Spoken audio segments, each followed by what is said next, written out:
much as we've spent a lot of time over the last few years talking about these kind of square pegs in round holes, I think the difference now is that we're talking about them, but they are in the squad rather than needing to be signed. It's just a matter of fitness. So hopefully they come. But yeah, it's absolutely a problem for now. I think in terms of that balance, it was really interesting to see that balance between the kind of two strikers, if you like. I mean, as John Eustace described it to me when I asked him about this, he described it as Carlton Morris playing as the 10 for the second half and doing that for the team. And I presented a stat. So Carlton Morris, 2 games in a row, won the most duels despite the least touches of any outfielder to play the full 90. So Derby aren't managing to get him on the ball that much, but he is managing to win them the ball, and he's kind of flicking it on often to no one. You know, do they need that bit more support for him? And is that something Agyemang can provide? Well, yes, according to John Eustace, that is something he's obviously looking for. I mean, we see Agyemang, despite not being the quickest, being able to stretch that game. And I think with Carlton Morris's dual winning ability, if he can flip that on, Agyemang can bring it down, and then we can bring other players into play. Then we start to see something. I mean, you see what Agyemang did. It was a slight flick, granted, but you see what he did to cushion that cross for Vyman, right? At the Hawthorns. And I think they're trying to get that balance right because Agyemang and Morris are both very likely in Derby's best 11. I think we'd all probably say at the moment, but it's going to be what that dynamic looks like. I think so. So yeah, I think that's a big thing to go for. We know he was apparently too much of a risk to start, but I think the question will be, especially as his fitness builds. Okay, he can't play the full 90 minutes, but why can't they take him off after an hour or take him off at half time rather than only bringing him on at half time? Would you like to see him in the starting lineup against Wrexham, Joe? If it's not going to affect his fitness, yes, I would. But the last thing I want to do is rush him back into action. I think the point you made about Carlton Morris is interesting because you look at the 4 goals that he scored this season. He scored 2 penalties. The goal against Bristol City, he was in the right place at the right time, following a good save. And the goal against Stoke. The goal against Stoke was the only goal where you could really credit the service that he got because it was a fantastic delivery from Blackett-Taylor and a fantastic finish. So, yeah, we're having the same problems as last season in terms of we're not giving the forwards or forward players enough service, and Blackett-Taylor is definitely the answer to that question. However, it sort of reminds me with the Jerry Yates situation last season because we were heavily reliant on playing long balls forwards, and Yates couldn't quite hold the ball up, but Carlton Morris can do that. So I have no doubts at all that Carlton Morris can play up front by himself, but he needs a lot more support from our wingers because I don't think we put many deliveries in the box for him on Saturday.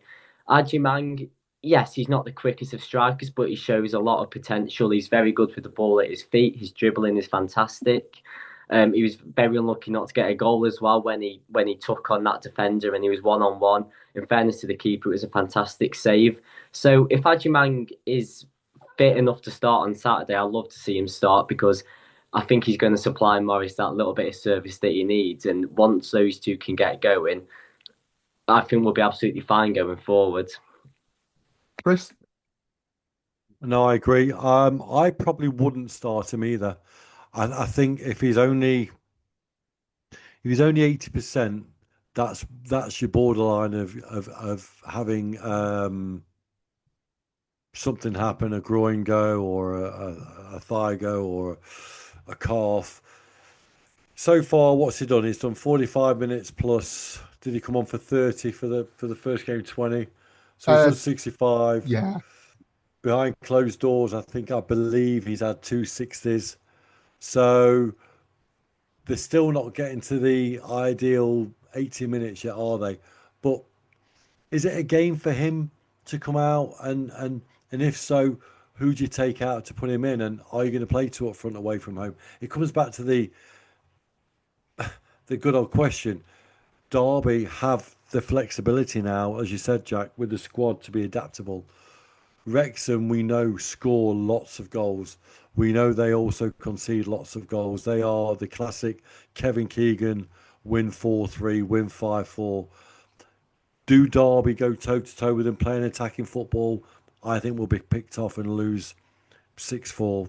And I would rather go for the let's nullify them. Let's be rigid, let's be strong. Because fundamentally, Jack, although we were lethargic in the first half, defensively we weren't that bad. It was a wonder goal. Yes, we did stand off. Yes, it was a mistake.